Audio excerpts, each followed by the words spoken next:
When we started this podcast, it seemed like we had to figure it all out on our own. Scripts, setup, filming schedule, logos. It was super overwhelming, and every day seemed to introduce a new decision that needed an answer.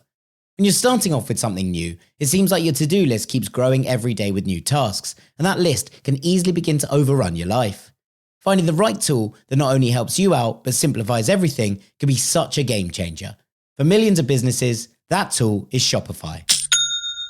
Shopify is the commerce platform behind millions of businesses around the world and 10% of all e-commerce in the US, from household names like Allbirds and Gymshark to brands just getting started. Get started with your own design studio. With hundreds of ready-to-use templates, Shopify helps you build a beautiful online store to match your brand's style. Accelerate your content creation. Shopify is packed with helpful AI tools that write product descriptions, page headlines, and even enhance your product photography. Get the word out like you have a marketing team behind you. Easily create email and social media campaigns wherever your customers are scrolling or strolling. And best yet, Shopify is your commerce expert with world-class expertise in everything from managing inventory to international shipping to processing returns and beyond. If you're ready to sell, you're ready for Shopify. Turn your big business idea into with Shopify on your side. Sign up for your $1 per month trial and start selling today at shopify.com/ranks. Go to shopify.com/ranks. That's shopify.com/ranks. Hello, this is international football commentator Derek Ray, and you're listening to the Ranks FC podcast.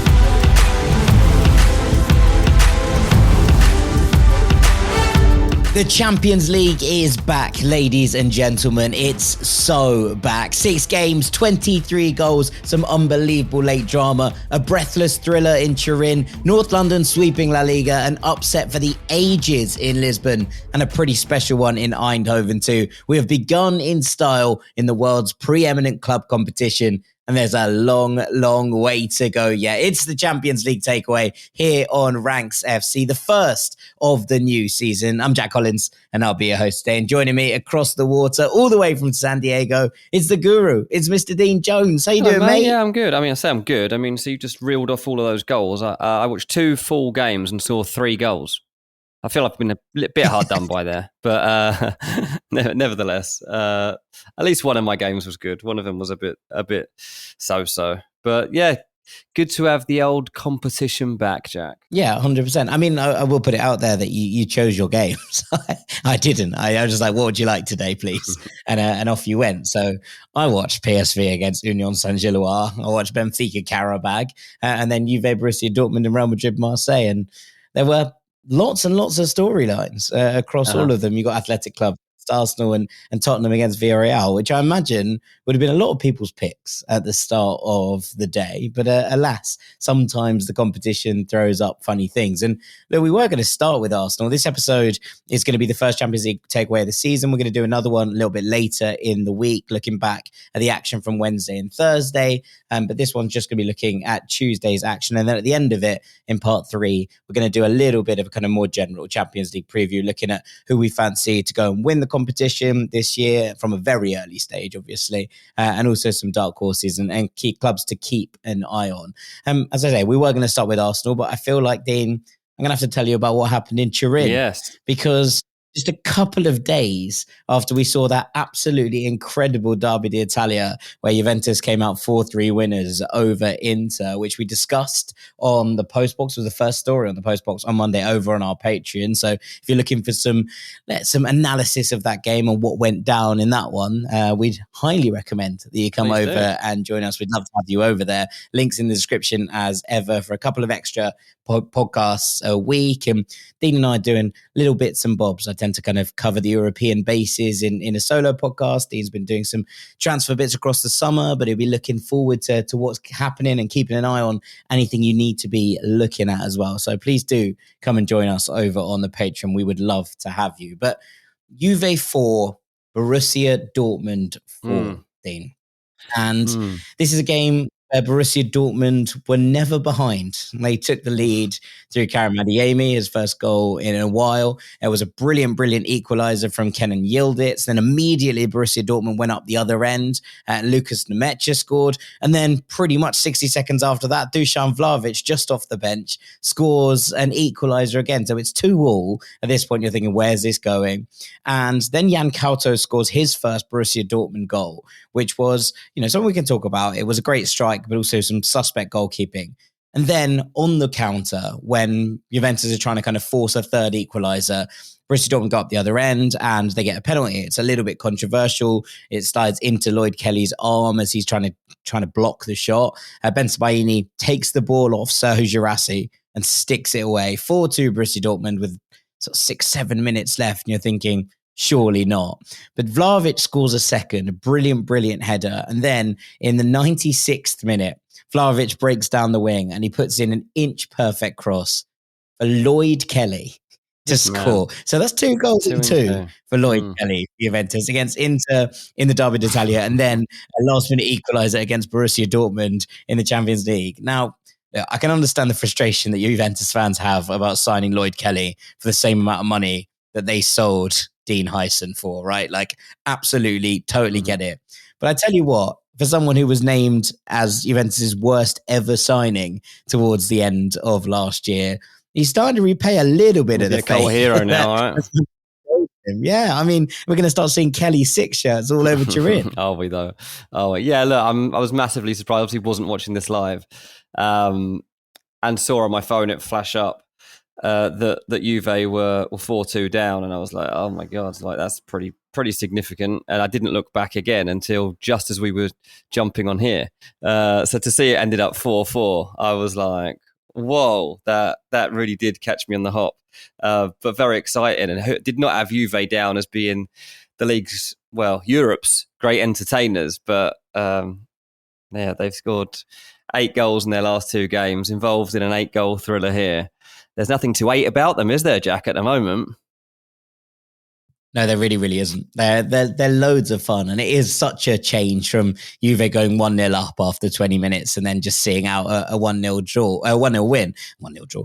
But you look at it and you think, well, at some point something had to change, right? People were getting frustrated with the stale nature of the way that they were trying to play. And obviously Max Allegri's second spell in charge of the club didn't really yield anything. They won 1 Coppa Italia, but people weren't happy with what it looked like, and the players kind of leaving because they weren't getting the attacking opportunities.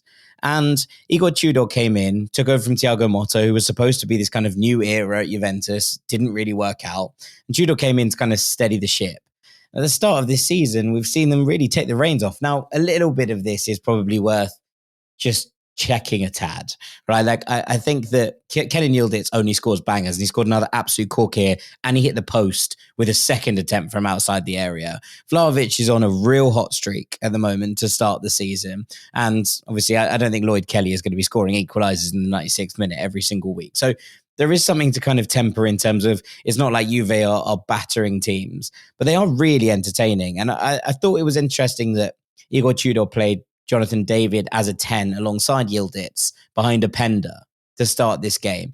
Vlahovic ends up coming off the bench and scoring 2. Obviously not particularly pleased about the fact that he wasn't given the opportunity to start in the Champions League. And the other thing is here that it was 0-0 at half time, which is the other thing that you've probably not gleaned from what was going on there. But Juve were marginally the better side in the first half, but there weren't few clear-cut chances. They ceded the ball to Borussia Dortmund a fair bit, but Germans really didn't do much with it. And it all changed, it felt, at the start of the second half, because Dortmund came out far the sharper. They got their award a couple of minutes in, and look, Maxi Bayer had already hit the post by the time that Adeyemi fired home his brilliant strike from the edge of the box, ending his own personal goal drought, we should add in there. And he gives Borussia Dortmund the lead. And I thought that the front three started to click. At the start of that second 45, Bayer making a nuisance of himself, Guirassy setting up the goal. It's really what we want to see from this Borussia Dortmund front three, I think. And the game then got really stretched. And whilst you can look at this and say absolutely unbelievable entertainment, and no doubt about it, it was such an incredible second half to watch. It did feel like as soon as Juventus conceded, they were like, right, Let's just chuck it all at the wall and see what happens. And the game opens up madness. Like Girassi has an opportunity. Koopmeiners should do better. Jonathan David has an opportunity. They all have a little go here. The game becomes really, really stretched. And then it's this moment of magic from Yildiz, which equalizes. Another sumptuous strike from the youngster. We're becoming used to him. He only seems to score these absolutely wonderful goals. He's a little bit like a right-footed Paulo Dybala, and that makes me really, really happy. I know there's obviously the Del Piero comparison that's been thrown around and Tudor playing that down in the week, but there's a little bit Dybala about the way that Yildiz strikes the ball.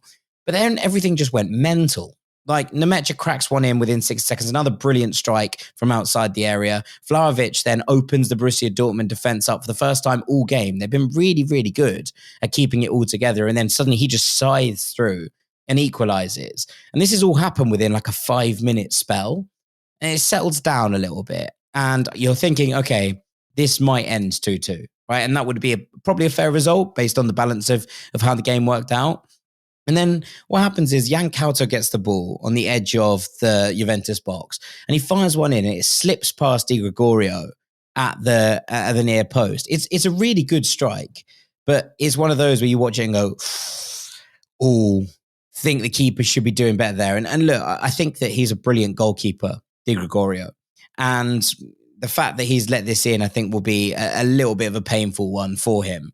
But equally, these things do happen and it is a good strike. It's a clean strike. And I don't think he's expecting Couto to hit it from the angle that he's at. Bear in mind, it's someone who's never scored a goal for Borussia Dortmund before this evening. So, I can understand it to a point. And so Juventus then go hell for leather again. And they're, piling on the pressure. There's still sort of 15 minutes left at this point, right? Like the game isn't done and dusted. It's not over. There's no jeopardy. There's no drama at that point. You can work it. And instead they open themselves up. They leave themselves exposed. And Borussia Dortmund take advantage of this. The penalty is harsh, right? Like it's one of those where they've had to go to VAR to have a look at it, see if it hits his hand. The penalty's given in real time. So the fact is that I don't know if there's enough evidence to overturn it, if you will. But it is one of those where if it wasn't given in real time, I'm not 100% sure it would have been given here either. So you can make of that what you will. There is this weird discussion between Bensebaini and Girassi. And obviously Girassi's the number 9. He hasn't scored in this game. He's kind of looking at it and being like, no, I'm going to take the penalty. He's got a good penalty record as well. Bensebaini's like, no, I'm taking this one, mate. He grabs the ball basically and he slots it brilliantly. It's a really, really good penalty. And I always think with these kind of little situations, if he misses that, that's headline news. That's like proper drama on the back pages. Because he scores, doesn't usually matter. And I think that's the thing. But at 4-2, Borussia Dortmund feels they should be home and hosed, right? This is a good Borussia Dortmund team. Dortmund are never home and hosed. We know that. But like this felt like something different, right? Like Kovac was going to be able to move them onwards. And I know that it's Borussia Dortmund, but it's Borussia Dortmund in Europe as well. They have been actually very, very good, right? In this competition on the whole, even when they've struggled in the league, they've been good in the Champions League. I guess you were into the 87th minute at this point. And this is it, right? And you're thinking, well, obviously all you got to do is get it count the clock down to 93 and you're probably fine. But they don't. And it is a brilliant, brilliant goal from Vlahovic to make it 4-3. Redemption. It's a proper redemption arc we're seeing here. But also, on top of that, he scores and he doesn't even go to pick the ball up. He just starts running back. And then he turns around and is like, oh, God, please tell me someone's picked the ball up. And thankfully, someone has. Someone's come in at that moment and be like, oh, okay, cool. And then it's just all Juventus. And there's a moment in the commentary where the commentator says, all Borussia Dortmund need to do for the next 2 minutes is be absolutely perfect. And I was like, well, that's so incredibly easier said than done. They have an opportunity to kill it on the break and they get a bit like sort of tucked up by their own feet on the edge of the area. But it's Vlahovic again, right, who ends up setting up this goal. He takes the ball down the right-hand side and he delivers this cross, which is inch perfect over the defenders onto an on-rushing Lloyd Kelly. No idea why he's there. Right, like no idea whatsoever why Lloyd Kelly is in the position that he's in, but Juve will be incredibly thankful that he was. And then he sort of hammers the ball home with his head. It's a really, really good header here. It was a brilliant finish at the weekend. This one could be even better because he's flying onto it. It goes right into the corner. Absolutely no chance for Gregor Kerbel. And it kind of comes to that moment, you're watching it and seeing the VAR check to see if Lloyd Kelly is offside or not. And it's right on the line. He is onside, but it's right on the line. And they're taking ages and ages. And it just cuts. It just cuts to the crowd. And there's all these ex-Juventus legends in the crowd. And when the goal gets given, they all just like stand up and like punch the air as one. It's a really nice shot that gets taken, of the old boys, Chiellini and that lot. And you're like, oh, okay, that's a cool moment. That's a nice one. But they deserved it, I thought. They deserved a point. What I think is going to be interesting is that Juve cannot leave themselves this exposed against teams who are better than Borussia Dortmund. And look, Dortmund are well equipped to play on the counter. Let's not take away from the fact that Adeyemi and Bayer and Girassi are an incredibly mobile strike force as a trio and can obviously get into those areas and make things happen. But I did think that Juve sort of went hell for leather too early at times in this game. And, at 2 or at 3-2 with time in it, to allow Borussia Dortmund that opportunity to break and go clear wasn't probably the most sensible. Now, it turned out to be incredibly entertaining, and Juve have come out with a hard-earned point, and it was a game where it felt wrong for anybody to lose because it was so incredibly entertaining. But I do think that going forward, they're going to have to probably sort that out a little bit, because whilst it's been great fun watching this and watching the Derby d'Italia, they can't be conceding 7 in 2 games, even if they did end up. Leave them alone. Let them just do this side of football for a bit. Let them just have some fun. This is great. If they carry it on, they are going to win something playing this way and having this level of belief. So I'm really pleased to see that Juve have done this. And yeah, I said before on the Patreon that Reese, my little 5-year-old, has taken a liking to one of the Juve away kits, which he's forced me to order. And so he's a Juventus fan for the season. So I'm all in on it. Well, you'll get to watch some entertaining bits. Yeah, he loves goals, so it's perfect. Yeah, fantastic. Do you want to take us over to San Mames and Athletic against Arsenal? Yeah, missing for a decade, Athletic Club, and back with a bang in terms of the atmosphere. San Mames was rocking at kickoff. Arsenal head there, obviously somewhat expectant to win. They have a good record when it comes to opening day in the Champions League. And ultimately, they've gone and got the job done. They've won 2-0 against Athletic Club, and it's a very good win that gets them up and running. Look, the headline news will be that it's Trossard and Martinelli that get the goals. And I think this is really interesting, and not from a negative standpoint at all about these two, but this is just a good early season example of the squad depth that now exists at Arsenal. I don't know that Eze should be playing out on that left side too much this season. They spent the whole summer in all their briefings saying that one of the reasons they hadn't signed Eze was because they didn't consider him to be a left winger. They wanted to play him as a 10. Yet all we've seen so far is Eze as a left winger. And I want to see him in that 10 position. There was an opportunity potentially for him to even do that today, but it didn't happen.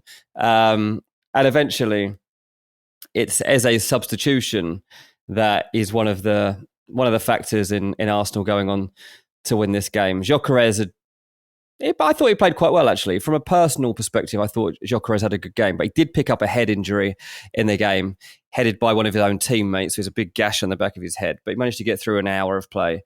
But yeah, Trossard and Martinelli come into the picture. Now, I've said a million times to you all, Trossard is an angry man. Trossard does not like being left out of a team. So when he is left out, he needs to make impact.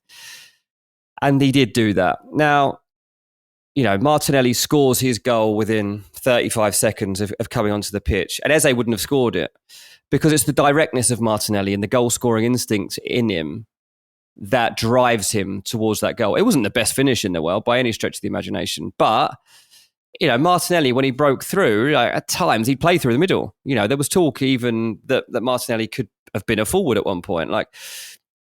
He's better off the left. I'm sure that's come to be seen. But the fact that he can drive through centrally is important. And this moment proved how critical he will be and how and why he probably is going to be more effective off the left in big moments. It was Trossard that played him through, and then they reverse roles so that it's Trossard that ends up sticking the ball into the back of the net for goal number 2 that seals the win. So a really important factor in the game. Obviously, both of these guys were potentially on the market in the summer. They weren't actively on the market, but Arsenal would have sold either of them if a good offer landed. I don't think either of them particularly wanted to go. I think they both think that they're good enough to be at Arsenal, and they were probably both a bit butthurt that they were even being spoken about in that manner, and now both find themselves sat there on the bench while you have Madueke out on one wing, Eze out on the other wing. And even having, the midfield 3 in the system that they were here, whereby you've got Merino basically ends up pushing further up. So it's a 4-3-3, but there were definitely times in this game where Merino's pushing up to play with Gyökeres, and you get Zubimendi and Rice more central. So, I think a lot of those players will feel that they could have done what Merino was doing for some sections of this game. But the rotations within the Arsenal lineup were quite key because they were all very flexible in their positioning. Look, Athletic, they didn't have control of the game in the sense of having the ball all the time. But I tell you what, there were a couple of 20-minute spells when Athletic Club did actually feel to me to be in control of the game and had Arsenal running backwards. And one of the big talking points will be going into the next game for Arsenal against Manchester City. How will City score against them? Because you can't score against Arsenal. They've played 5 games this season. They've conceded 1 goal, and it was an absolute belter from Szoboszlai. So how do you score against them? Well, I think Athletic actually showed Man City how they can score against them. Now, Athletic didn't quite have the instincts to go and finish the chances, but once they had that Arsenal defence running backwards, when they had a midfield runner and then somebody looking to just go in behind and sliding balls through, Arsenal, for the first times, really did seem like you could score a goal against them. And I think that if you're going to get a goal from open play against them, perhaps that's the way it's going to come, sliding in balls behind them as they're kind of on the back foot. So let's see if anyone tries to exploit that soon, because it looks to me like that might be a good opportunity to do so. Have to say that I thought Mosquera did really well here for Arsenal, though, by the way. While I'm there saying that they might be defensively vulnerable, I think that he's coming to that team and looks great. And it's interesting that, I'm talking about the 2 older signings, obviously 2 older players in the Arsenal team, in the sense of being around the place, and Trossard and Martinelli that decide it. But you get this game, you've got Eze starting, Madueke starting, Zubimendi starting, Mosquera starting, and so you've got a new type of Arsenal here. But equally, they've just got so much depth here. This is a great result for Arsenal. The other thing I was just going to talk about is terms of like the way that Arsenal carry themselves throughout the game is pretty convincing. And I wanted to reflect on what Mikel Arteta had said coming into this game, because I find it quite interesting to now look back on his pre-match comments, because he was asked, obviously, like he would be, about the way that Arsenal went out of the Champions League last season. Obviously got a long way, got to the semi-finals, lost to PSG. And he actually said, before this game was even played, that they've already learned that they're good enough to compete with the very best, but things have to go their way. And more than that, you need a full squad available when it comes to critical moments in the season. And then the ball just has to go in the right moments, and you have to make the right decisions. And that's exactly what happened here. He made the right decisions with his substitutions. They had a pretty full squad available to them in terms of the options that he was able to make. Obviously, they've still missing some key players like Odegaard and Saka, etc., etc. But he's still got, because they've built up such strength here, he's still got enough options that he can change the game. I reckon there were some Arsenal fans who probably wanted Nwaneri and Dalman to come in. Again, that would have been a totally different way to look at unlocking this game. But isn't it amazing that they also still have that, and yet we're saying that they didn't even have Odegaard and Saka available to them? So well done to Arteta for making the subs that he did. And well done to Arsenal for bulking up the squad in the way that they did, because they might have a chance to go in that extra step this season and getting to the final and then having a shot at winning this competition for the first time. Yeah, I just wanted to touch back. I think you're absolutely spot on with all of that. Although I did want to touch back on your point about Eze and maybe Martinelli, etc. Because whilst I do appreciate what you're saying about him potentially playing in the 10 at times this season, I thought that this was the tactical switch that really did open it up. And imagine if you are a right back and you're dealing with Eze progressing Arsenal up the pitch, and not in the most direct way possible, but being in those areas and making things happen and the trickery on show, etc. Those link-ups that push Arsenal up the pitch. And you're like, wow, okay, he goes off at 70 odd minutes. And suddenly you've got the directness of Martinelli running at you. And you're like, wow, this is an entire new thing I have to defend. Now, obviously, these are top level defenders, and thus you have to be able to, adapt to the situation in front of you. But equally, having that directness, we know this is where Martinelli thrives, right? We saw that goal against Real Madrid last season in the Champions League. We saw the goal against Sevilla the season before. That breakaway and put it all to bed is Martinelli's bread and butter. And is he as good when he's having to unlock defenses from the start of a game? No, I don't think so, because teams don't give him that much space. But when you are in a situation at 0-0 there, and look, there are going to be different games where teams are like, at 0-0, we're going to sit back and try and kind of hold on to what we've got. But when you're here at San Mames with Athletic, who will fancy their chances at 0-0, that they could go and be the team that get the winner. And as you said, there were spells during the game where they were the side who looked like they were on top in terms of creating things. But equally, that they're going to try and push for that winner. It is going to leave gaps. And having a player like Martinelli to exploit that space is such a key element of being able to build out and utilize substitutes in the right way. And what I also thought was interesting was that Trossard came on as the number 9. Right, like obviously he comes on for Gyökeres, but you're thinking, okay, is he going to stick Marino up front here? We've seen that in games gone by. We've seen that in different elements for Arsenal. And we saw that the weekend, right, where Gyökeres came off and Marino went up top, and that's what it looked like for the final part. And instead it was Trossard, and that interlink between the two of them ends up being the thing that opens up both goals. It's Trossard for Martinelli for the first, and then Martinelli for Trossard for the second goal. And I do think that being able to switch it up, not just depth-wise, but also to be able to basically be like, okay, if this game is now stretched, we have a Gabriel Martinelli that we can use in terms of running on beyond that line and making things happen. That's really, really smart management from Arteta's perspective. And I think that being able to make those switches and kind of basically be like, cool, you want to make this a basketball game? You want to stretch this game? Well, we can do that too. Is something that he now has in his locker that they didn't have before. Yeah, exactly. Yeah. But there'll be some games where you need a level of directness that Eze doesn't bring from the left. And that's what Arteta will figure out of how to manage. And it'll be interesting to see what he decides to do against City at the weekend. Yeah, 100%. All right, we're going to take a little break there. When we come back, we're going to be talking about Real Madrid, about Tottenham, about the rest of the games today. Stick with us here on Ranks FC.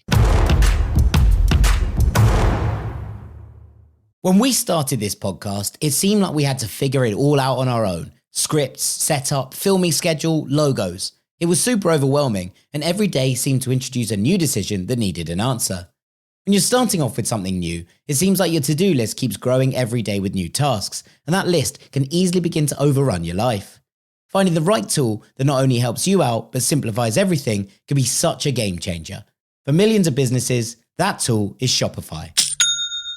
Shopify is the commerce platform behind millions of businesses around the world and 10% of all e-commerce in the US, from household names like Allbirds and Gymshark to brands just getting started. Get started with your own design studio. With hundreds of ready-to-use templates, Shopify helps you build a beautiful online store to match your brand's style. Accelerate your content creation. Shopify is packed with helpful AI tools that write product descriptions, page headlines, and even enhance your product photography. Get the word out like you have a marketing team behind you. Easily create email and social media campaigns wherever your customers are scrolling or strolling. And best yet, Shopify is your commerce expert with world-class expertise in everything from managing inventory to international shipping to processing returns and beyond. If you're ready to sell, you're ready for Shopify. Turn your big business idea into with Shopify on your side. Sign up for your $1 per month trial and start selling today at shopify.com/ranks. Go to shopify.com/ranks. That's shopify.com/ranks.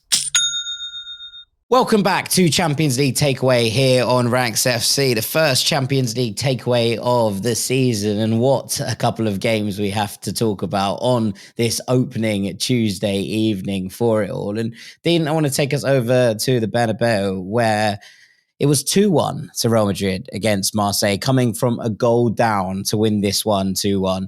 Mbappe scoring 2 penalties to bring up his 50 goals for Real Madrid since signing last summer, which is pretty exceptional, to be perfectly honest with you. 13 months pretty much at the club in terms of playing actual football, and he's racked up 50 goals in white already, which is unbelievable numbers in anybody's book. And there were question marks about where Mbappe fit into this whole project. I think those questions have been firmly answered. The Golden Boot last season, or the European Golden Shoe, if you will, and the Golden Boot in La Liga.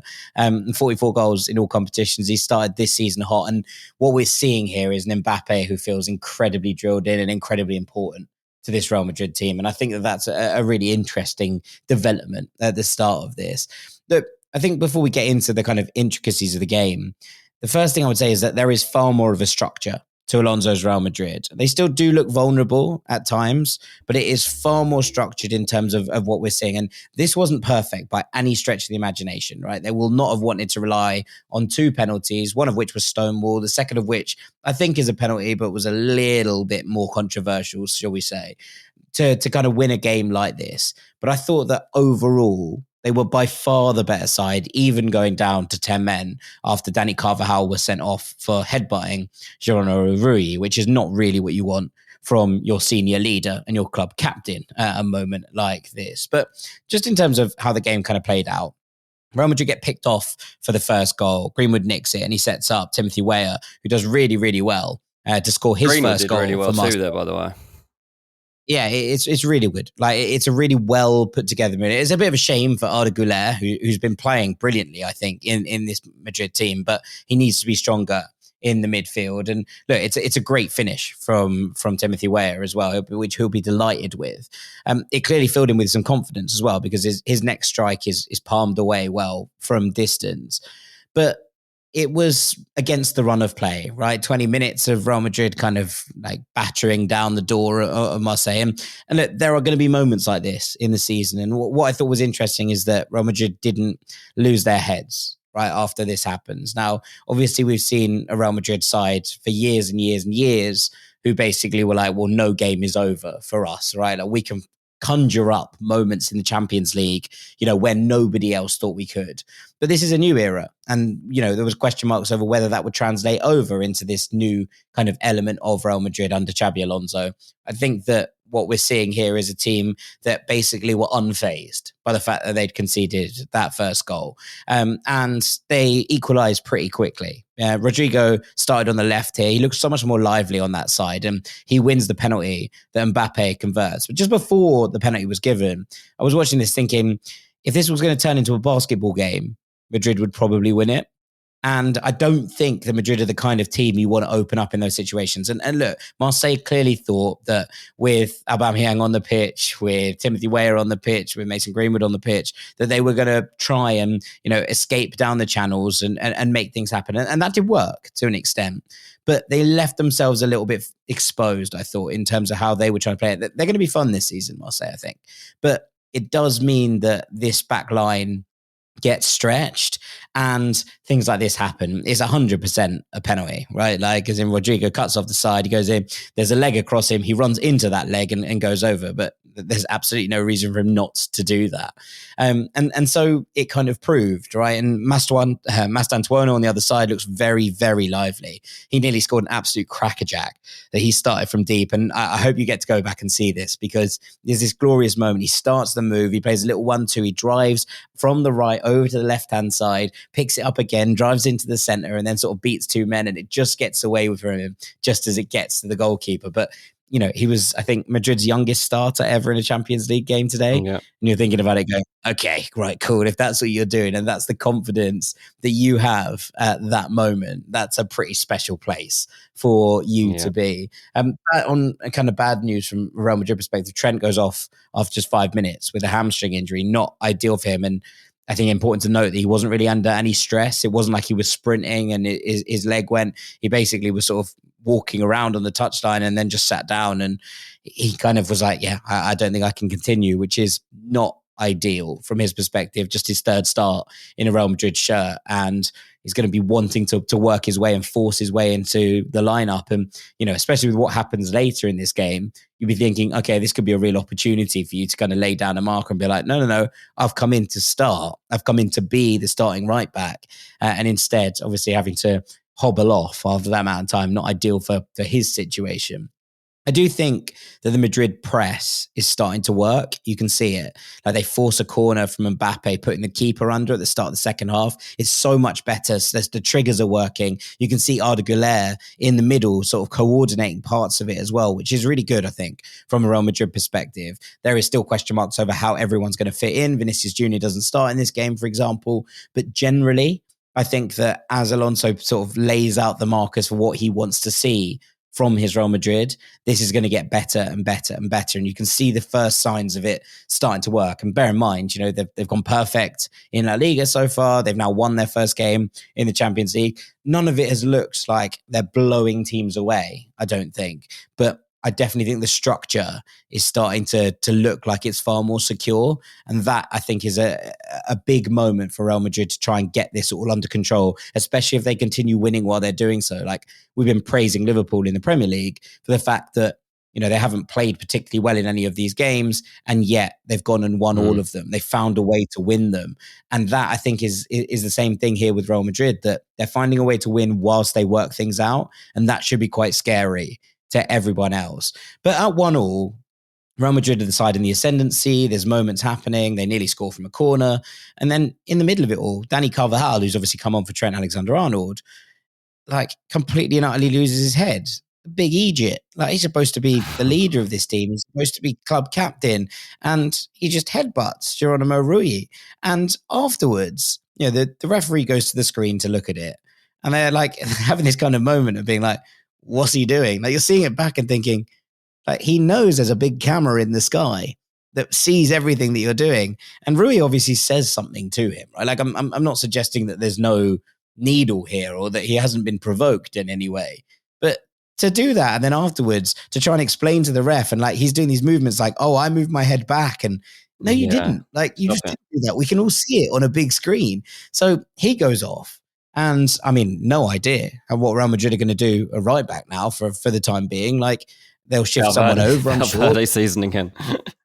Yeah, well, it's almost like I saw this. It was like Trent injured, red card for Dani Carvajal. I posted a tweet about this. I was like, Bell Lucas Vasquez again. See if he'll come back. Yeah. Like He'll be laughing wherever he is right now. Well, he's at Bayer Leverkusen. I didn't mean like quite literally what club is he? I mean, like where is he right now watching the game?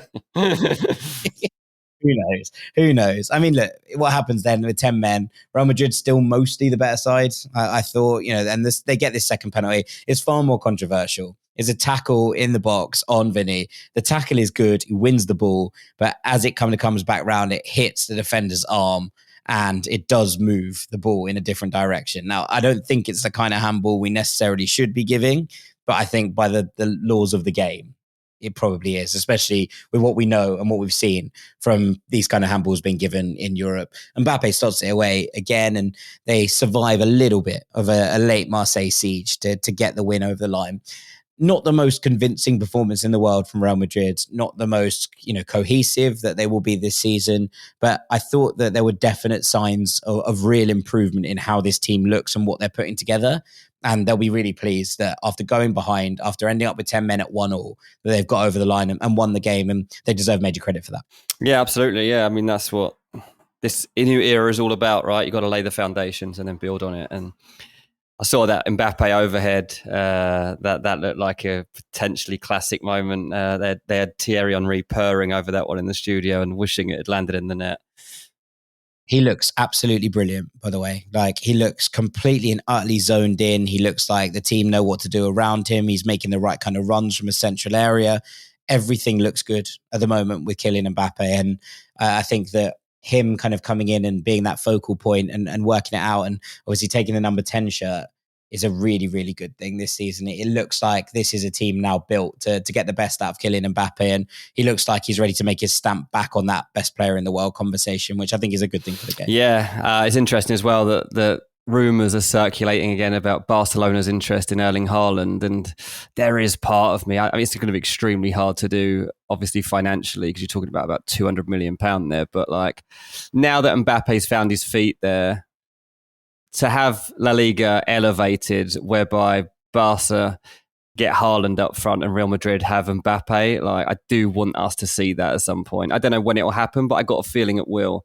So let's see how that opens up. But good to see that he's fully in the flow of things now, and reaching that goal scoring landmark is a big one for him.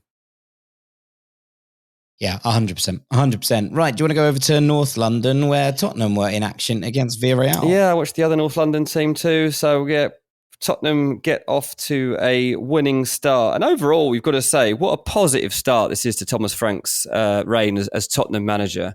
You know, not as convincing as might have been this one, but ultimately he's just getting through the games, churning them out, coming up with game plans, and they're generally working. Obviously, there was the blip against Bournemouth, but you're going to lose some games. That was against a good Bournemouth team that day, but they won that big game at the Etihad against Manchester City.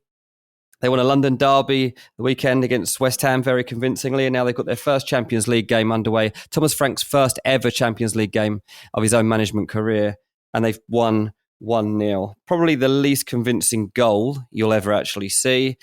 Cross comes in, and Villarreal's goalkeeper, Luis Junior, almost literally manages to throw it in. I don't know how, with a low cross, he's managed to do that. I had to double check that they hadn't signed Onana, because I was like, I don't understand how anybody else could manage a moment like this. And obviously, brilliant for Trabzon, by the way. Just saying, he is at Trabzonspor. But it was just such a ludicrous error, and it's after 4 minutes, and it kind of ruined the game in a way. It kind of ruined the game because I think Tottenham would have been on the front foot more throughout that first half if that moment hadn't happened, and you might have seen more goals from them.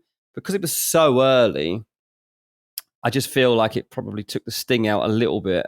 I think they played well enough, Tottenham. The game never felt ferocious by any stretch of the imagination.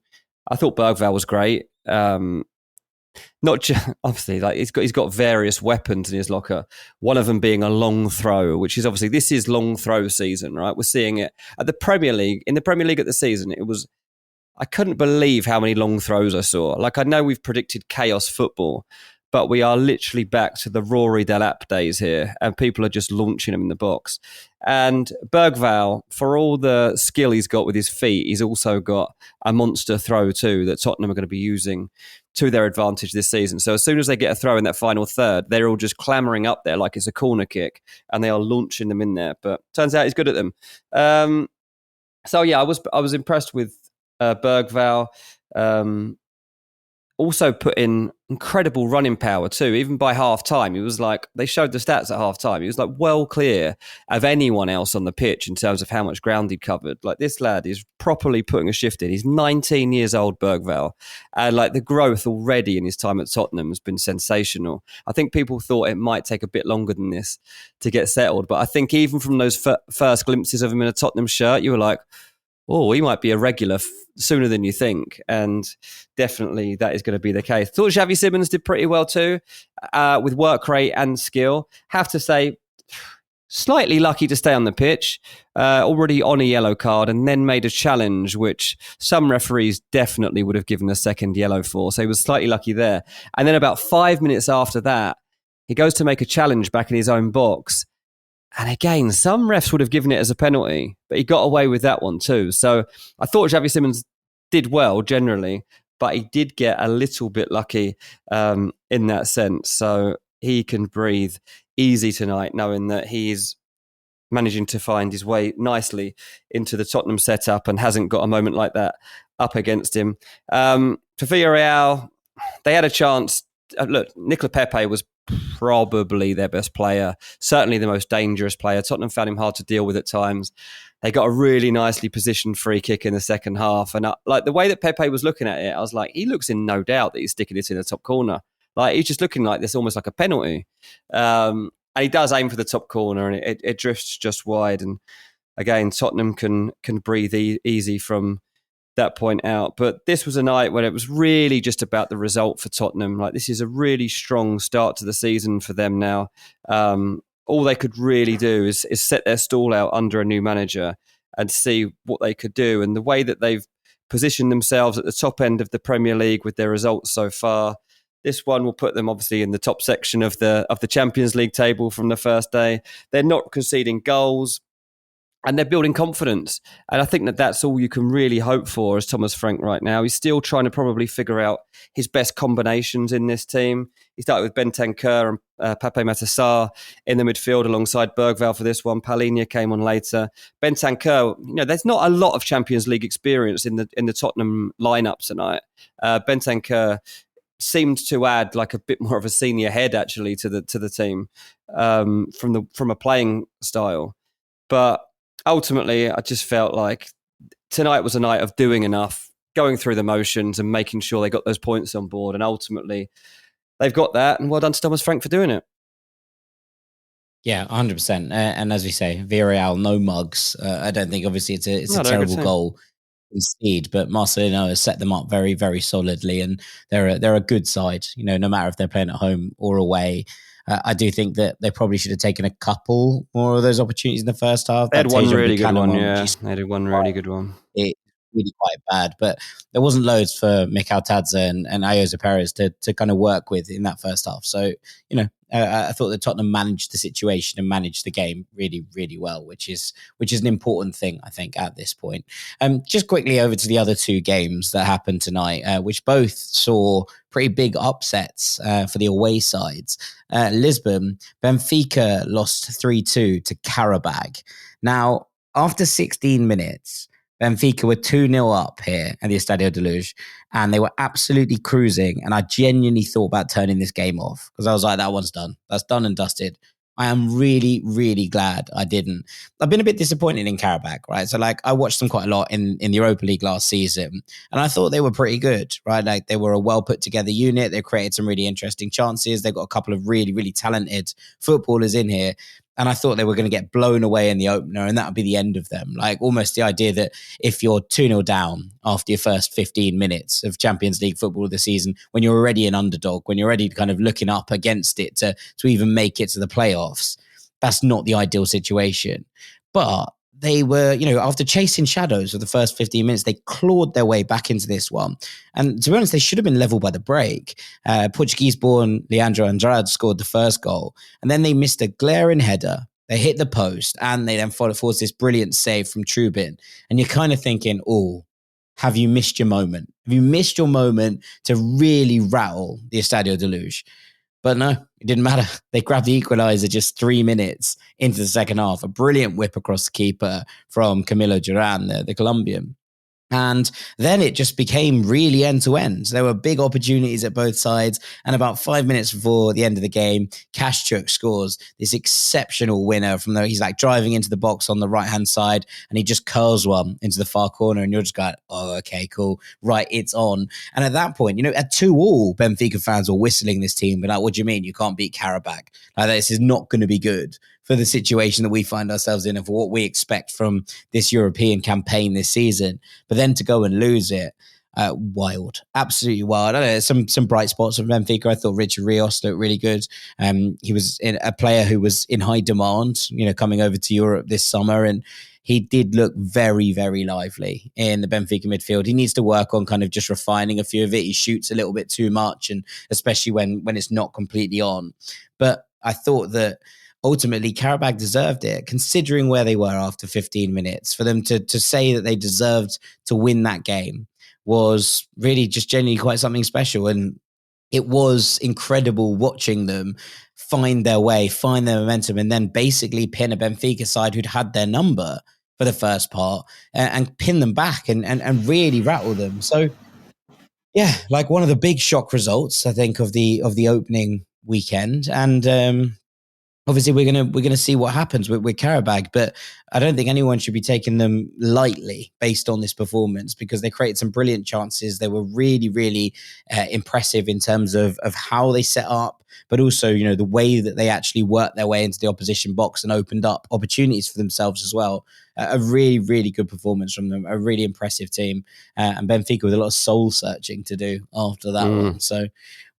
But a really big result for Qarabag, and a really, really big result as well for Union Saint-Gilloise, who went to Eindhoven and beat PSV 3-1. And to be honest, there was no real period in this game where PSV were on top. Ruben van Bommel, son of Monk, scored at the very end, consolation. Otherwise, this would have been 3-0. Promise David scored the first one from the penalty spot after about 8 minutes. And then El Hadj added a second, a really good goal. And Kevin McAllister, Alexis's brother, adding the third one after the break. But USG just basically sat back and went, go on then, come on to us. They absorbed pressure brilliantly, and they brutalized PSV in transition. It was a really mature, composed performance, I thought, from the Belgians, and this won't have gone down well in Eindhoven. Obviously, PSV have had a good run of it of late in terms of the last couple of years and what they've won. But it hasn't been the perfect start to their season from an Eredivisie perspective. And ultimately, they've now gone and lost this one. They've felt really vulnerable in the last couple of weeks. They won back, before the international break against Groningen, but they won 4-2. And they didn't feel completely at it then. And then they lost to Telstar just before the break. And you're like, oh, that's weird. They won 5-3 at the weekend against NEC Nijmegen in a very strange game that basically really opened up and was way too end-to-end for what you were expecting. And in this one, they just looked really defensively suspect again. So a strange period for PSV. Obviously, they've had a lot of turnover this summer. There's been a lot of key players who have left. But you're looking at the side that played today, and a lot of them were still part of this unit last season, right? Like Serginho Dest plays, Perisic plays, Pepe plays, Van Bommel plays, Saibari plays, Veerman plays, Schouten plays, Ryan Flamingo plays, best name in football. And you're kind of trying to work it out and say, yes, okay, there's key players and key elements missing. Obviously there's no Luke de Jong to fall back on anymore. He went off to Porto, and Malik Tillman, who was such a creative force for them. But a midfield three of Schouten, Saibari and Veerman wasn't particularly out of the question last season. Ryan Flamingo played a lot of games, even at centre-back. I still prefer him in defensive midfield, but this isn't like a completely new team or anything like that. It just didn't click, and USG were brilliant, exactly so well drilled. They played off their game plan exactly as they would have planned it. And I thought that they were well deserving of the 3 points here. They're going to be a very difficult team for teams to come up against as well. So shouts out to USG. Very good rap, mate. That was very good rap. I appreciate it. It's easier when there's only 6 games. It's going to be harder once it goes up to 9 in a couple of weeks. But keep an eye on things whilst we can. We're going to take a little break there. When we come back in part 3, we're going to talk a little bit about our favourites for the Champions League this season and a couple of dark horses to watch out for as well. Don't go anywhere.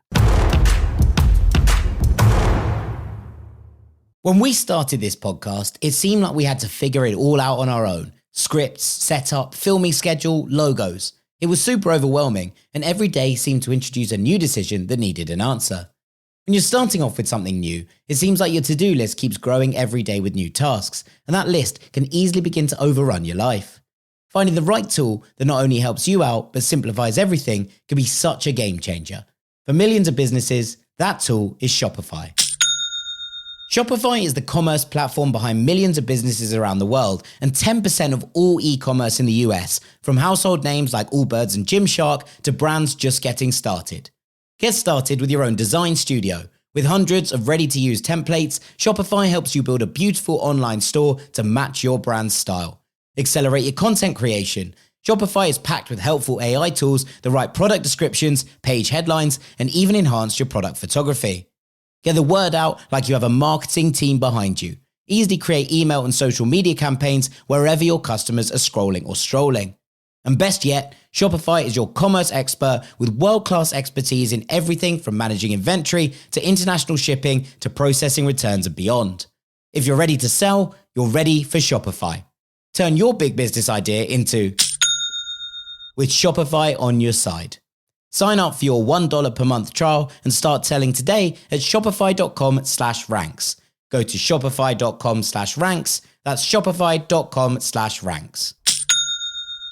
Welcome back for the third and final time to Ranks FC and the first Champions League takeaway of the season. Dean, I thought whilst there was only 6 games tonight, we'd just take a little moment to have a look at it more generally as we've got underway. There's still plenty of games to play, as we can imagine, with just 6 down already. And it's a long, long way to that final in May, which is going to be held in Madrid. But I wanted to get your thoughts on who you see as the kind of favourites going into this Champions League season.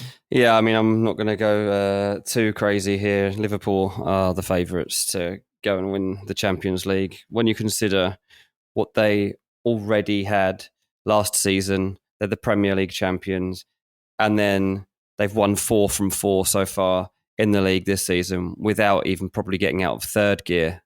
And then they've also got Isak to come into the picture. Wirtz hasn't even come close to producing what we know he's capable of. So once he's into the system, it'll be even better. They've got that spine to the team with a great goalkeeper. You've still got the towering power of Van Dijk and the way that he reads the game still there at the back. Gravenberch building himself into being one of the best DMs in world football. And then you've still got the power of Salah to come in with those game-defining moments right at the end, whether it's a penalty or cutting in and finding a shot that he hasn't looked like scoring, as we've seen from what he's been doing this season, like cannot be in a game and then scores the decisive goal. So they already had that quality and they've added even more. They've got Champions League pedigree. They might even win, the Premier League at this rate at a canter. Who knows, like how well this can actually go for them. They've got 2 big games this week that will tell whether this is as strong a prediction as it looks right now before they've actually played a game in the Champions League. Obviously, they're playing Atletico Madrid, and then they've got some tests to come up in the Premier League that will be more daunting than the Burnley fixture that they had at the weekend. And a Merseyside derby is a good place for them to take that to the next level. So yeah, I just think that, like, why complicate this? Liverpool should, if everything comes together, win the Champions League as far as I'm concerned. Yeah, I mean, look, I think that they are favourites for a reason when it comes to the bookies, when it comes to the Opta predictions, etc. And I 100% take that. But it's true. I mean, I think that, we did 5x5 last week, and I kind of changed my mind and said that I thought that Liverpool would actually go and win the Premier League. I'm still not completely convinced that they win the Champions League, but maybe that's because they feel so kind of combustible at the moment. The one that I do have an eye on here, though, I think is Manchester City. And whilst they haven't been at their best at the start of this season, I do think there is something in the fact that they have just gone and signed Gianluigi Donnarumma, who is so good in this competition, who's so good in knockout competitions in general. And I wonder if that spine starts to click with Donnarumma, with Ruben Dias, with Rodri, and then with Erling Haaland up top, if this is the competition that City are most likely to win. I think they'll be too unpredictable over the course of the 38-game season in the Premier League. But I wonder if this is a squad that just will be able to really, really turn it on Champions League nights. And I wonder, with that level of experience in there and a lot of players who've won this trophy sitting in the mix at City, if this is something that they will be able to turn around. And they're the one I've just got an eye on at the moment. I do think that there are still weaknesses within this City team. I think that there are issues in terms of turning over in transition at the moment and that not everything is set. But part of that is obviously due to the fact that Rodri is working his way back from injury. Pep Guardiola has tended to be a little bit more defensively minded when it's come to European competition. And he's been criticised for that in the past. But I wonder if that's something that might actually play into City's hands this time round. Because whilst obviously there is an element of you want to see all the best players on the pitch at the same time, and there's been a sense that City have just been a little bit handbrake on perhaps, or that Barcelona were at times when Pep was in charge. And that's why they didn't get over the line in some of those bigger games. Like, I do think that might just help City this time round. That, if we're starting to see, a double pivot that has Rodri alongside a Nico O'Reilly or a Nico Gonzalez, whilst Tijani Reinders is the kind of most forward-thinking midfielder, means that they don't get overrun in those transitions. Whereas in games in the Premier League, I wonder if Pep decides he's going to go for it a little bit more, and Bernardo Silva is playing in the midfield 3.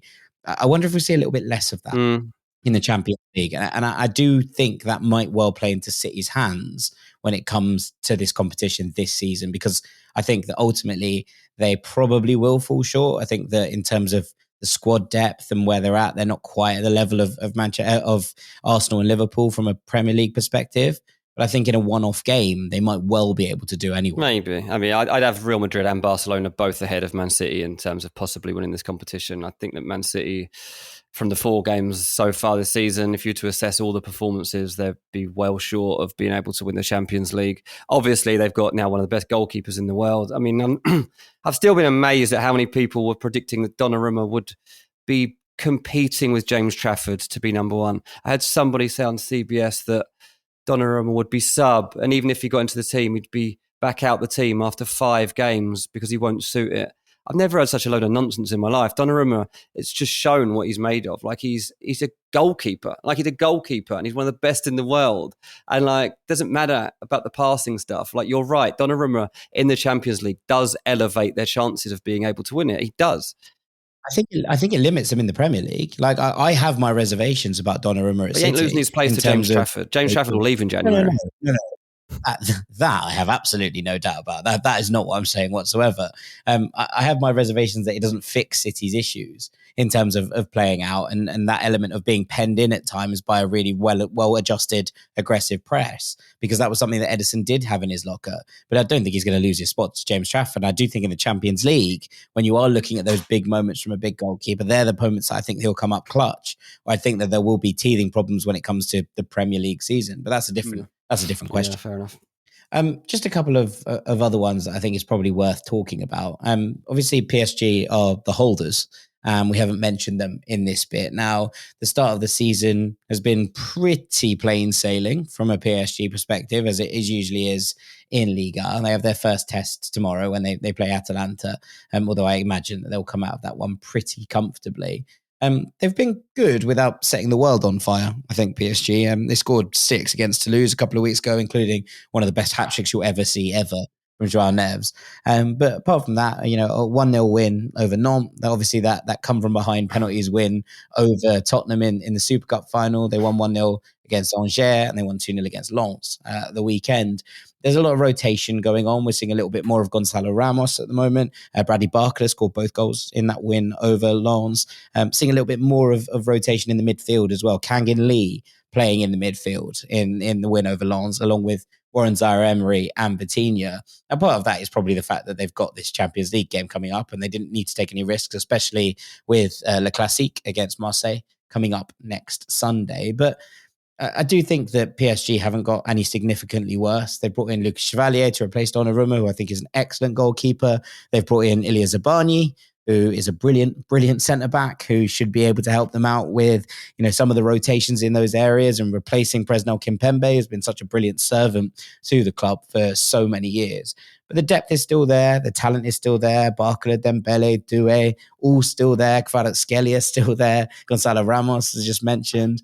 The midfield of Fabian Ruiz, Vitinha and Joao Neves still there. But there's a couple of players rotating into that and making a name for themselves. Obviously, Zaire-Emery has been there for a long time, but Ibrahim Mbaye has been excellent as well. And we've seen from him and Seni Mayulu as well coming in to this team. It does feel like people are maybe sleeping a little bit on the fact that PSG haven't got significantly worse. And whilst they might take a little bit of time to get going again in the Champions League, I would be very surprised if they're not there or thereabouts when it comes to the semi-finals. Yeah, I mean, I think for most people, what it is for me anyway, it's just a lack of belief that they can go back-to-back in the Champions League. I mean, they've only just won it for the first time ever. So to back them to go back-to-back is hugely significant. And if they were to do it, it would mean that we're now looking at a new dominant force in Europe, and also a new style of playing, which is going to become a model for everybody else in the game. I mean, what they did last season was outstanding. They raised the bar in terms of creativity standards, I think, across European football. And they obviously played with that blend of flair and youth that everybody just loved watching. They now have, on top of that, a level of experience because they've actually won the tournament. So they naturally have that to their bow as well. So I probably shouldn't be doubting them as much as I actually am.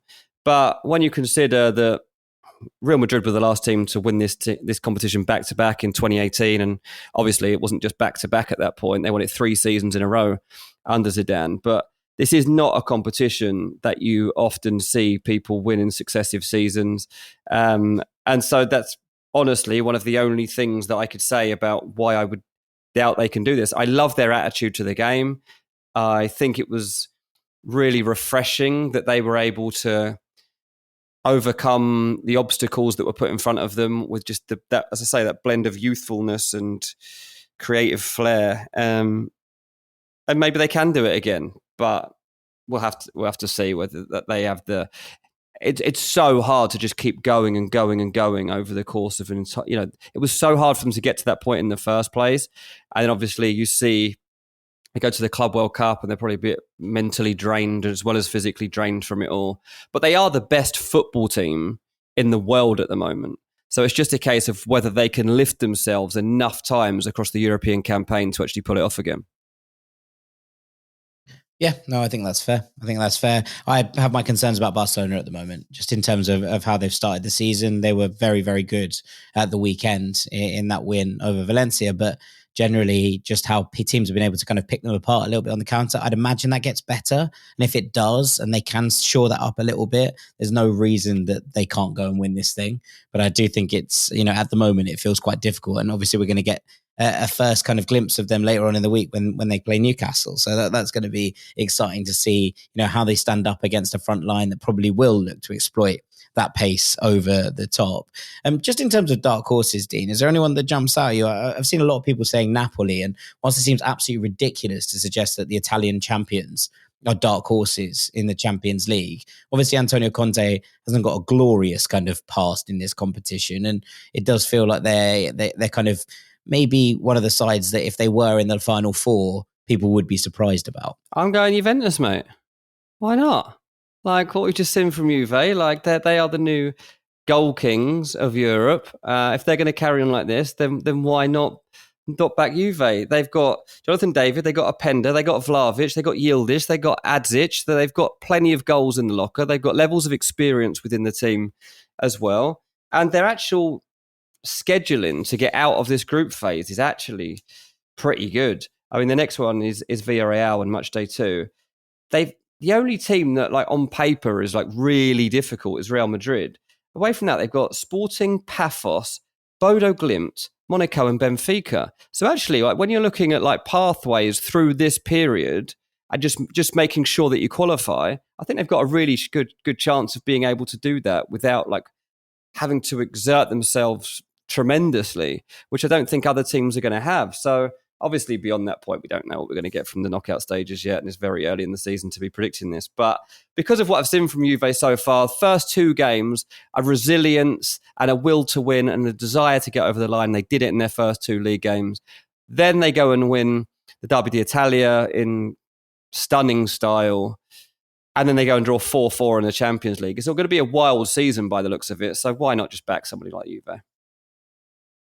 Yeah, I mean, it could be very interesting. They're going to be a lot of fun, as we said at the top of the podcast. Just one for this week. On Thursday, in the later games, Eintracht Frankfurt host Galatasaray, and it's not the sexiest tie in the world on paper, but they're 2 sides that I looked at the start of this year and thought they might give a couple of people a bloody nose over the course of this. Their Eintracht front 4 has obviously had to be completely reworked after losing Marmoush and Ekatike, but they look like they're going to score goals this season. They got 4 against Werder Bremen. They got 3 against Hoffenheim. Yes, they lost 3-1 to Leverkusen, but that was a bit of a weird game in that it was Kasper Hjulmann's first game at the helm of Bayer Leverkusen. So I think we can write that one off a little bit. But Gala, obviously, with some interesting signings of their own. They made Victor Osimhen a permanent deal. Mauro is back from a long-term injury, so that'll feel a little bit like a new signing. Leroy Sané comes into the mix there as well. So they're a very, very well put together team, Galatasaray, with a lot of fun players. And I think that game between Eintracht and Gala on Thursday could be a pretty special one. It could be a little bit all over the place. So maybe keep an eye on that if you're struggling for what to watch. And with that, Tim, I think we'll probably call this a well day. done. So all for me to do is say thank you very much to all of you for listening to this first Champions League takeaway of the season. Thank you very much to Mr. Dean Jones. Mate. I've been Jack Collins. This has been Ranks FC. Thank you so much for sticking with us as ever. We'll be back later in the week to talk about Wednesday and Thursday's games. So keep an eye on your feeds for that. But for now, from us, take it easy, gang. Peace. When we started this podcast, it seemed like we had to figure it all out on our own. Scripts, setup, filming schedule, logos. It was super overwhelming, and every day seemed to introduce a new decision that needed an answer. When you're starting off with something new, it seems like your to-do list keeps growing every day with new tasks, and that list can easily begin to overrun your life. Finding the right tool that not only helps you out, but simplifies everything can be such a game changer. For millions of businesses, that tool is Shopify. Shopify is the commerce platform behind millions of businesses around the world and 10% of all e-commerce in the US, from household names like Allbirds and Gymshark to brands just getting started. Get started with your own design studio. With hundreds of ready-to-use templates, Shopify helps you build a beautiful online store to match your brand's style. Accelerate your content creation. Shopify is packed with helpful AI tools that write product descriptions, page headlines, and even enhance your product photography. Get the word out like you have a marketing team behind you. Easily create email and social media campaigns wherever your customers are scrolling or strolling. And best yet, Shopify is your commerce expert with world-class expertise in everything from managing inventory to international shipping to processing returns and beyond. If you're ready to sell, you're ready for Shopify. Turn your big business idea into with Shopify on your side. Sign up for your $1 per month trial and start selling today at shopify.com/ranks. Go to shopify.com/ranks. That's shopify.com/ranks.